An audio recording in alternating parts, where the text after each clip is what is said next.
عید الاضحیٰ کی جو ہے وہ آمد ہے۔ پرسوں بدھ والے دن جو ہے وہ 10 ذوالحجہ کا دن یعنی عید الاضحیٰ کا دن ہے۔ اللہ رب العزت کی بارگاہ میں ہم دعا کرتے ہیں کہ اللہ کریم سب کو عید کی خوشیاں نصیب فرمائے۔ حضرات دی وقار، میں نے آپ حضرات کے سامنے جد الانبیاء معمار کعبہ حضرت سیدنا ابراہیم خلیل اللہ علی نبینا علیہ الصلاۃ والسلام آپ کا ذکر پاک پچھلے 2 پیر شریف کے ختام میں ہم کر رہے ہیں، اور آج بھی آپ کی بارگاہ نبوت میں نذرانہ عقیدت پیش کریں گے، جہاں سے میں نے پچھلے پیر شریف کو اپنی گفتگو جو ہے وہ چھوڑی تھی۔ حضرت سیدنا ابراہیم خلیل اللہ علیہ السلام کو جب نمرودیوں نے منجنیق میں بٹھا کر آگ کے اندر جو ہے وہ پھینک دیا، تو آگ میں جانے سے پہلے اللہ رب العزت نے فرمایا قلنا یا نار کونی بردم و سلام علی ابراہیم، فرمایا اے آگ ابراہیم پر ٹھنڈی ہو جا، اور اتنی ٹھنڈی نہ ہونا کہ میرے خلیل کو جو ہے وہ سردی لگے، بلکہ سلامتی والی ٹھنڈی ہو جا۔ یعنی حضرت سیدنا ابراہیم خلیل اللہ تو آگ کو خود اللہ وحدہ لا شریک نے خطاب فرمایا، تو فرمایا کہ اے آگ ٹھنڈی ہو جا۔ تو جب آپ آگ کے اندر گئے تو کیا ہوا کہ آگ کا کام تو جلانا ہے، لیکن اللہ کا حکم یہ تھا کہ اے آگ تیرا کام جلانا ہے، لیکن تیرے اندر جو آ رہا ہے یہ کوئی معمولی نہیں، یہ میرا خلیل ہے، تو لہذا اسے جو ہے تم نے نہیں جلانا، اس پر جو ہے وہ ٹھنڈی ہو جا اور سلامتی والی ٹھنڈی ہو جا۔ اب حضرت سیدنا ابراہیم علیہ السلام جب آگ میں گئے تو کیا ہوا، آگ جو ہے وہ گلے گلزار بن گئی، اور جو سی لکڑی نمرودیوں نے شہر بابل کے لوگوں نے لا کر اس چیخا میں ڈالی تھی، اس ہر لکڑی کے اوپر اسی کا جو ہے وہ پھل جو ہے وہ لگ گیا، پھول لگ گیا۔ یعنی اگر گلاب کی لکڑی تھی تو اس کے اوپر گلاب کا جو ہے وہ پھول لگ گیا، اگر چمیلی کی لکڑی تھی اس کے اوپر چمیلی کا پھول لگ گیا، تو وہ جو ہے ایک باغ بن گیا۔ جب باغ بنا تو نمرود کی جو بیٹی تھی نا، وہ یہ سارا منظر جو ہے وہ اپنے بالا خانے پہ بیٹھ کر دیکھ رکھی تھی، اور اس نے جب یہ دیکھا نا کہ یہ تو باغ بن گیا ہے، اور اس نے پھر کہا کہ اے میں بابل کوڑے میرے تے جھوٹا شور مچایا تے سچا رب خلیل اللہ دا جس اے باغ لوایا۔ تو وہ نمرود کی بیٹی جو تھی وہ کلمہ پڑھ کر سیدنا ابراہیم خلیل اللہ پر جو ہے وہ ایمان لے آئی، اور حضرات پھر سیدنا ابراہیم خلیل اللہ آپ 40 دن اس جو ہے وہ باغ کے اندر رہے، اور آپ 40 دن ان 40 دنوں کو آپ یاد کر کر اکثر رویا کرتے تھے۔ کسی نے کہا کہ اے اللہ کے پیارے خلیل، آپ ان دنوں کو یاد کر کے کیوں روتے ہیں؟ کیا نمرودیوں کے ظلم یاد آتے ہیں؟ فرمایا نمرودیوں کے ظلم نہیں یاد آتے،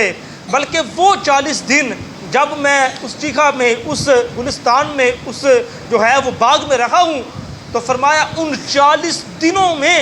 ہر لمحے میری طرف اللہ کا سلام آیا کرتا تھا۔ تو فرمایا نہ میری زندگی میں اتنے حسین دن جو ہے وہ پہلے کے بھی آئے ہیں، نہ اس کے بعد کے بھی آئے ہیں ان 40 دنوں کے۔ تو حضرت سیدنا ابراہیم خلیل اللہ اب آگ نے تو جلایا نہ، اب انہوں نے بابل شہر کے لوگوں نے کہا، نمرودی سارے، انہوں نے پھر مشاورت میٹنگ کال کی، انہوں نے کہا بھئی اتنی محنت کے باوجود ہم ابراہیم کو جلا نہیں سکے، بلکہ ہم ابراہیم کا ایک بال جو ہے اس کو بھی نہیں جلا سکے۔ تو اس نے کہا بھئی مقصد تو حل نہیں ہوا، اب کیا جائے؟ انہوں نے کہا جی اسے جو ہے وہ شہر بدر کر دیا جائے، ملک بدر کر دیا جائے۔ تو حضرت ابراہیم علیہ السلام کو جب ملک بدر کیا گیا تو آپ اکیلے شہر بابل سے نکلے، کوئی جو ہے وہ بیلی سنگی ساتھ نہیں۔ جب اکیلے جو ہے وہ بابل شہر سے نکلے تو ادھر اللہ رب العزت نے نمرود کا جو ہے وہ کیا انجام ہوا، تو کیونکہ اللہ رب العزت جب کسی قوم پر عذاب بھیجتا ہے تو اس میں سے نبی کو، اپنے پیارے کو، اپنے پیغمبروں کو نکال لیتا ہے۔ تو جب ابراہیم علیہ السلام کو ملک بدر کیا گیا تو پھر نمرود جو ہے اس پر اللہ نے جو ہے وہ مچھروں کو عذاب بھیجا، تو ایک لنگڑا مچھر جو ہے وہ ناک کے رستے سے اس کے دماغ کے اندر چلا گیا، تو اس کے دماغ میں اگر جو ہے وہ کوئی تھپڑ مارے یا جوتا پڑے تو اسے سکون ملتا ہے۔ وہ نمرود جس نے اپنے دربار کا قانون بنایا تھا کہ جو میرے پاس آئے پہلے مجھے سجدہ کرے تو پھر بات کرے، اسی نمرود نے اپنے دربار کا یہ قانون بنا دیا۔ اس نے کہا جو بھی پہلے آئے پہلے بادشاہ کے سر میں 5 جوتے مارے تو پھر بات کرے۔ تو واللہ عزیز ذو انتقام، اللہ بہتر انتقام لینے والا ہے۔ تو حضرات ادھر سیدنا ابراہیم خلیل اللہ، اب آپ جب گئے نا تو چلتے چلتے ایک علاقہ آیا، تو وہاں پر کیا دیکھتے ہیں حضرت ابراہیم علیہ السلام کے وہاں پر ایک میلہ لگا ہوا ہے، لوگوں کا ہجوم ہے، رش لگا ہوا ہے، لوگ بڑے بڑے رئیس زادے، امیروں کے، جگیرداروں کے بیٹے بن سور کر کھڑے ہیں، قطاریں بنی ہوئی ہیں۔ تو سیدنا ابراہیم علیہ السلام نے فرمایا کہ بھئی یہ کیا معاملہ ہے، یہ میلہ جو ہے یہ کیسا ہے، یہ کیسی تقریب ہے؟ انہوں نے کہا جی کہ اس علاقے کا جو بادشاہ ہے نا، اس کی بیٹی نے اپنے دلہے کا، اپنے محرم کا انتخاب کرنا ہے، تو وہ روزانہ شدادی آتی ہے تو اسے کوئی لڑکا جو ہے وہ پسند ہی نہیں آتا، تو وہ روزانہ جو ہے یہ محفل سجتی ہے، میلہ لگتا ہے، تو وہ جو ہے مقصد نہیں اپنے جو ہے وہ پایا تکمیل کو نہیں پہنچتا، اسی طرح جو ہے رات کو سارے کے سارے شام کو واپس چلے جاتے ہیں۔ سیدنا ابراہیم علیہ السلام نے جب یہ بات سنی تو آپ نے فرمایا بھئی ہمارا یہاں پہ کیا کام، ہم تو اللہ کی توحید کا پیغام پوری دنیا میں پھیلانے کے لیے نکلے ہیں۔ آپ جب ادھر سے جانے لگے تو عرش سے اللہ کا پیغام آیا، فرمایا اے خلیل ہماری یہ مرضی ہے، ہماری یہ رضا ہے کہ تم بھی ادھر جا کے ذرا قطار میں کھڑا ہو جا۔ یا الہ العالمین میرا ادھر کیا کام؟ فرمایا کہ لوگوں کی شادی کا انتظام، اس کے جو ہے وہ چاچے تائے، اس کے جو ہے وہ ماں باپ یا عزیز و اقارب، برادری والے، قبیلے والے، رشتہ دار، اس کی شادیاں، جب کوئی نوجوان لڑکا جوان ہوتا ہے اس کی شادی کا انتظام اس کے گھر والے کرتے ہیں۔ فرمایا پیارے خلیل تم نے میری توحید کی خاطر ہر چیز قربان کر دی، برادری چھوڑ دی، قبیلہ چھوڑ دیا، بابل شہر چھوڑ دیا، اور کسی کی پرواہ نہیں کی، صرف ایک میری توحید کا نعرہ بلند کیا۔ فرمایا اب تیری شادی کا انتظام بھی میں وحدہ لا شریک خود کرتا ہوں۔ تو حضرت سیدنا ابراہیم علیہ السلام وہاں پر کھڑے ہوئے، تو اب شہزادی جو تھی وہ بادشاہ کی بیٹی آئی، اس نے آ کر چکر لگایا، جب چکر لگایا تو سارے رئیس زادے، بڑے بڑے امیر کبیروں کے بیٹے کھڑے ہیں، بڑے بڑے بن سور کے کھڑے ہیں۔ تو شہزادی نے جب آ کے سیدنا ابراہیم خلیل اللہ کو دیکھا تو مالا جو تھی وہ حضرت سیدنا ابراہیم کے گلے میں ڈال دی۔ انہوں نے کہا نہیں نہیں شہزادی کو غلطی لگ گئی، ایک اجنبی شخص ہے، اس کا کوئی پتہ نہیں کہ وہ کہاں سے آیا ہے۔ انہوں نے کہا دوبارہ پھر کیا جائے، دوبارہ پھر چکر لگایا تو شہزادی نے دوسری مرتبہ بھی مالا سیدنا ابراہیم کے گلے میں ڈال دی۔ تیسری دفعہ پھر جب ایسا ہی ہوا تو شہزادی نے پھر جو ہے وہ مالا جو ہے سیدنا ابراہیم خلیل اللہ کے گلے میں جو ہے وہ ڈالی۔ تو اس کا باپ جو تھا بادشاہ، اس نے کہا بیٹی تجھے کیا ہو گیا ہے کہ وہ شخص جسے ہم جانتے نہیں؟ تو وہ شہزادی بول کر کہنے لگی کہ ابا تمہیں نہیں پتہ، تم نے اس نوجوان کی پیشانی نہیں دیکھی، اس پیشانی میں جو نور چمک رکھا ہے نا، کاش کبھی تو وہ دیکھ لے، کیونکہ سرکار کا نور جو تھا وہ سیدنا ابراہیم خلیل اللہ کی پیشانی میں تھا نا۔ تو یہاں پر مجھے ایک اور ایمان افروز واقعہ یاد آ گیا۔ حضور آقا علیہ الصلوۃ والسلام کے والد ماجد حضرت سیدنا عبداللہ رضی اللہ تعالی عنہ، آپ مکے کی گلی سے گزرتے ہیں تو ایک عورت جو ہے وہ دروازے میں کھڑی ہو کر کہتی ہے کہ عبداللہ میرے سے شادی کر لے۔ تو آپ نے فرمایا کہ میں جو ہے ہم خاندانی لوگ ہیں، ہماری شادیاں جو ہے وہ گلیوں میں چوکوں پہ کھڑی طے نہیں ہوا کرتی، ہماری شادی جو ہے وہ بڑوں کی مشاورت سے اور بڑوں کے طریقے سے جو ہے ہماری شادی ہوگی۔ تو وہ اکثر اصرار کرتی کہ اے میرے ساتھ شادی کریں۔ تو جب آپ کی شادی حضرت سیدہ طیبہ سیدہ آمنہ رضی اللہ تعالی عنہا و سلام اللہ علیہا آپ کے ساتھ ہوئی تو وہ جو نور محمد تھا نا وہ رحم آمنہ کے اندر منتقل ہوا۔ تو پھر آپ اسی گلی سے گزرے تو اس لڑکی نے جب دیکھا نا تو اس نے دیکھ کر دروازہ بند کر لیا۔ جب دروازہ بند کیا تو حضور آقا علیہ السلام کے والد ماجد کے جی میں خیال آیا کہ یہ لڑکی پہلے تو میرے سے شادی کی خواہش کرتی تھی، اب اس نے مجھے دیکھ کر دروازہ بند کیا۔ تو دروازہ کھٹکھٹایا، فرمایا اے بی بی تو پہلے تو شادی کی بڑی بات کرتی تھی، اب تمہیں کیا ہوا؟ تو اس نے کہا وہ جس کے نور سے تیری چمکتی تھی یہ پیشانی، اسی کی تھی میں طالب، اسی کی تھی میں دیوانی۔ اس نے کہا جس نور کی دیوانی تھی نا میں، وہ کوئی پہاگوں والی اور قسمتوں والی ماں جو ہے وہ لے گئی ہے۔ تو حضرات سیدنا ابراہیم علیہ السلام کی پیشانی میں بھی سرکار دو جہاں کا نور جو ہے وہ چمک رہا تھا، ٹھاٹے مار رہا تھا۔ تو شہزادی نے جو تھی وہ مالا ڈالی۔ اب وہ سیدہ سارہ رضی اللہ تعالیٰ عنہا آپ سے جو ہے وہ حضرت سیدنا ابراہیم علیہ السلام کی شادی ہوئی، تو آپ کے باپ بادشاہ تھا ریاست کا، تو اس نے آدھی سلطنت آپ کے نام کر دی۔ تو اب آپ چند دن محل میں گزارنے کے بعد آپ نے فرمایا کہ اے سارا، یہ جو مال ہے نا دنیا کا، یہ جو شاہی محل ہے، یہ جو شاہی تیرے باپ نے جو ہمیں دولت دی ہے، یہ میری نظر میں ان کی کوئی اہمیت نہیں، میری نظر میں یہ ایک ٹھیکریاں ہیں۔ تو سیدہ سارہ نے عرض کی اے آپ میرے سرتاج ہیں، جیسے آپ کی مرضی، جس طرح آپ اس مال کو چاہیں اس طرح استعمال کر سکتے ہیں۔ تو آپ نے فرمایا سارہ اگر تو اجازت دے تو یہ سارا مال غریبوں میں نہ تقسیم کر دیں، کیونکہ میں نے تو اللہ کی توحید کا پیغام، میری منزل جہاں پر نہیں، میں نے تو بہت آگے جانا ہے۔ تو سیدہ سارہ نے کہا اے میرے شوہر نامدار، جس طرح آپ کا حکم۔ تو آپ نے سارا مال جو تھا وہ غریبوں میں تقسیم کر دیا۔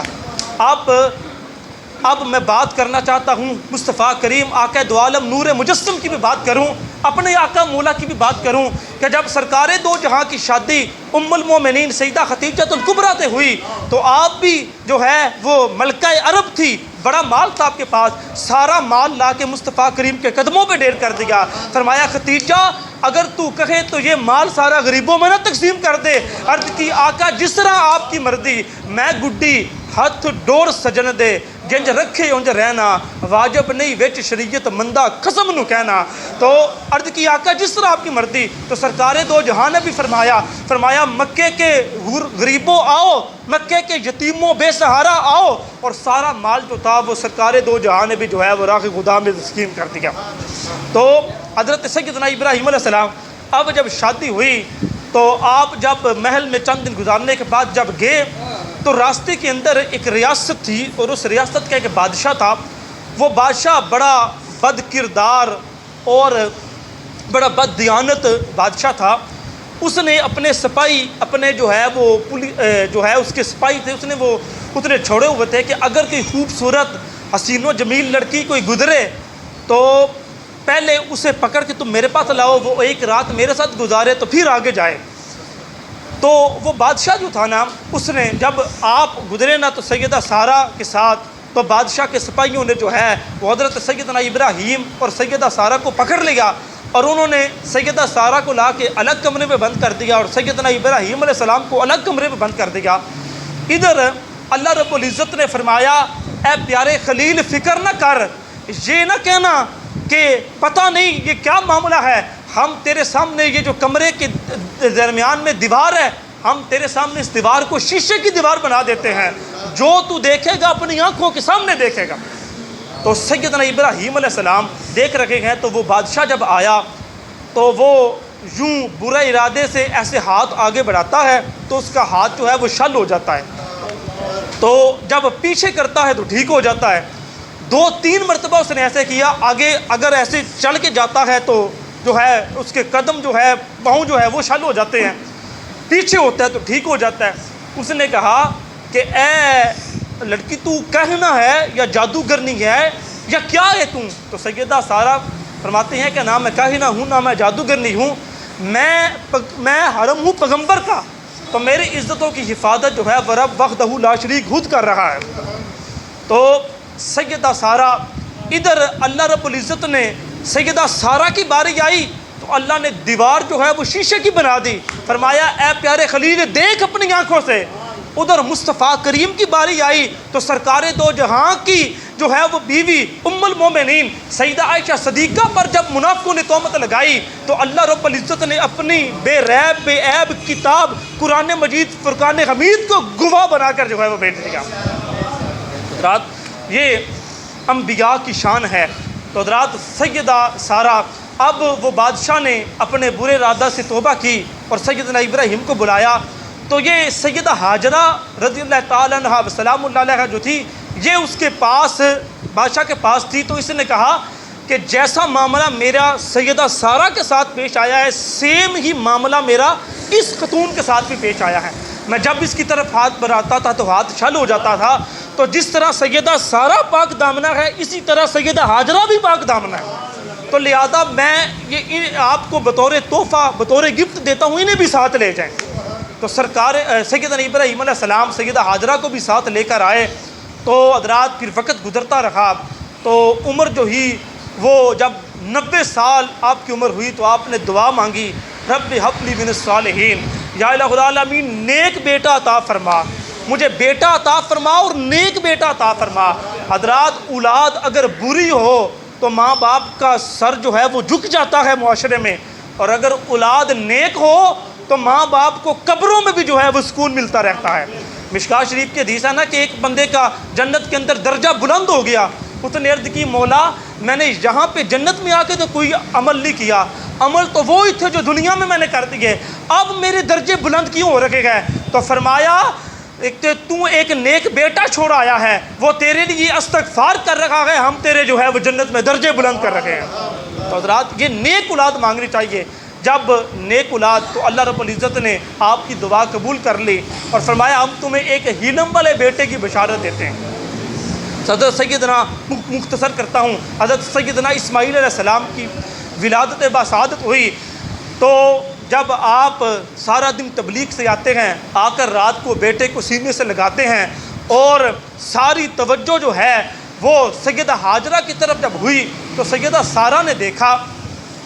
تو یہ ہم یہاں پر جو ہے وہ حسد نہیں کہہ سکتے کیونکہ یہ مقام نبوت ہے، بارگاہ نبوت ہے، ہم یہ اس کو رشک کہیں گے۔ تو سیدہ سارہ کو جو ہے وہ رشک ہوا کہ بھائی یہ اب ساری توجہ کا مرکز تو ہے وہ سیدہ ہاجرہ بن گئی۔ تو آپ نے ایک دن کہا کہ اے اللہ کے پیارے پیغمبر ابراہیم خلیل اللہ، آپ ایسا کریں اپنی بیوی اور اس کے بیٹے کو لے جائیں اور دور کسی جگہ پر چھوڑ کر آئیں۔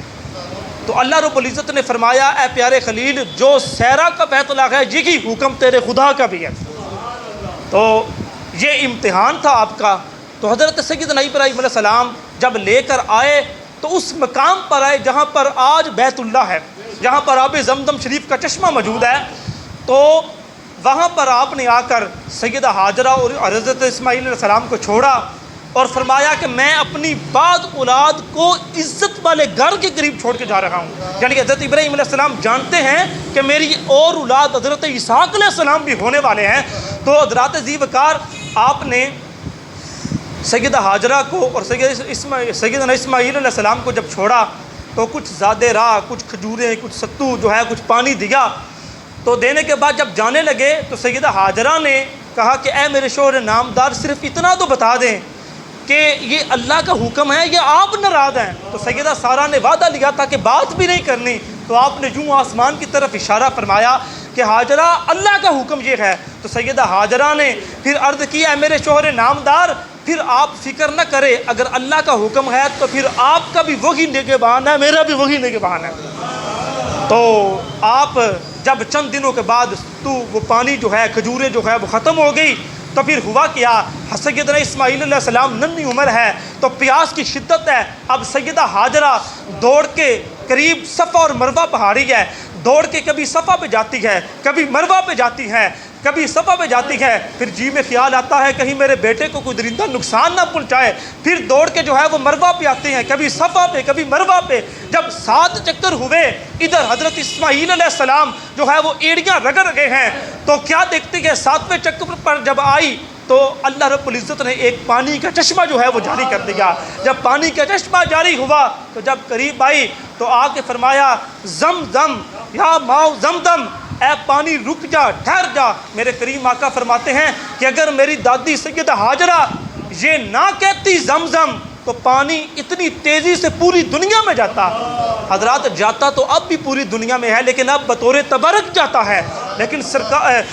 سیدہ ہاجرہ نے جب وہ پانی کو ہے وہ وہیں پر جو ہے وہ روکا۔ تو حضرات مورخ اسلام حفیظ جلندری مرحوم نے منظر کشی کی، اس نے کہا یہ عورت یہ جس کی گود میں جو بچہ جو لیٹا ہے یہ پیغمبر کی بیوی ہے، یہ پیغمبر کا بیٹا ہے۔ تو حضرات اللہ رب العزت کو یہ ادا اتنی پسند آئی۔ آج لوگ کہتے ہیں جی ولیوں کا دن کیوں مناتے ہو، ولیوں کے فلاں ولی کا کام کیوں جو ہے وہ مناتے ہو، فلاں ولی کا دن کیوں مناتے ہو۔ میں نے کہا تم صفا مروہ پہ چکر کیوں لگاتے ہو ہیں؟ صفا مروہ پہ سیدہ ہاجرہ نے تو چکر اس لیے لگائے، ان کا بیٹا پیاسا تھا، تیرا بیٹا تو پیاسا نہیں ہے۔ وہاں پر جا کے حاجی چکر لگاتا ہے، اللہ فرماتا ہے اگر صفا مروہ پہ چکر نہ لگائے نہ حج قبول کروں گا نہ عمرہ قبول کروں گا۔ تو حضرات حج دیکھو یا حج کے سارے رکن دیکھو، وہ جو ہے وہ حضرت ابراہیم علیہ السلام، حضرت اسماعیل علیہ السلام، ان کی یادگاریں ہیں حج جو ہے وہ۔ اور پھر وہاں پر جا کر یہ کہنا پڑتا ہے کہ میں رسم محبت ادا کر رہا ہوں، کسی کی ادا کو ادا کر رہا ہوں۔ حضرات دی وقار یہ پھر وہاں پر ایک قبیلہ آئے، قبیلے کے لوگ آئے، انہوں نے آ کر وہ وہاں پر جو ہے وہ کعبہ جو ہے وہ آباد کیا۔ حضرات دی وقار واقعہ تو یہ کافی لمبا ہے لیکن وقت کے دامن میں جو ہے وہ گنجائش رکھی۔ حضرات دی وقار میری دعا ہے کہ اللہ کریم ہم سب کو جو ہے مصطفیٰ کریم علیہ السلام کی اور اللہ کے ہر انبیاء پر جو ہے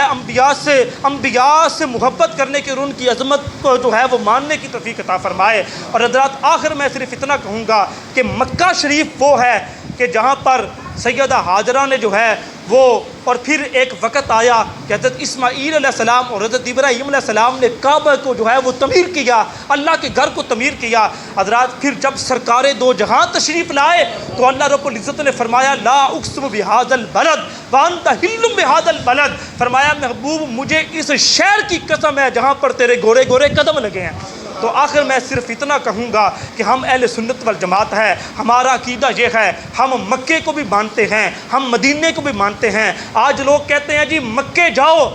لیکن مدینے نہ بھی جاؤ تو کام چل جاتا ہے۔ ہم کہتے ہیں حج مکے میں ہوتا ہے، عمرہ مکے میں ہوتا ہے، لیکن قبولیت کی مور جو ہے وہ در مصطفیٰ سے لگتی ہے، کیونکہ ہمارا یہ عقیدہ ہے مکہ بھی پاک ہے، مدینہ بھی پاک ہے، مکہ بھی افضل ہے، مدینہ بھی افضل ہے، مکہ مکۃ المکرمہ ہے، مدینہ مدینۃ المنورہ ہے، مکے میں حضرت ختیجہ ہیں، مدینے میں حضرت فاطمہ ہے، مکے میں بیت جبار ہے، مدینے میں یاروں کا یار ہے، مکے میں جبل نور ہے، مدینے میں دلوں کا سرور ہے، مکے میں میدان عرفات ہے، مدینے میں رحمت کی برسات ہے، ارے مکے میں رکن یمانی ہے، مدینے میں فضل ربانی ہے، ارے مکے میں غار ہرا ہے، مدینے میں گنبد خضرا ہے، ارے مکے میں جلال خدا ہے، اور مل کے بولو مدینے میں جمال مصطفیٰ ہے۔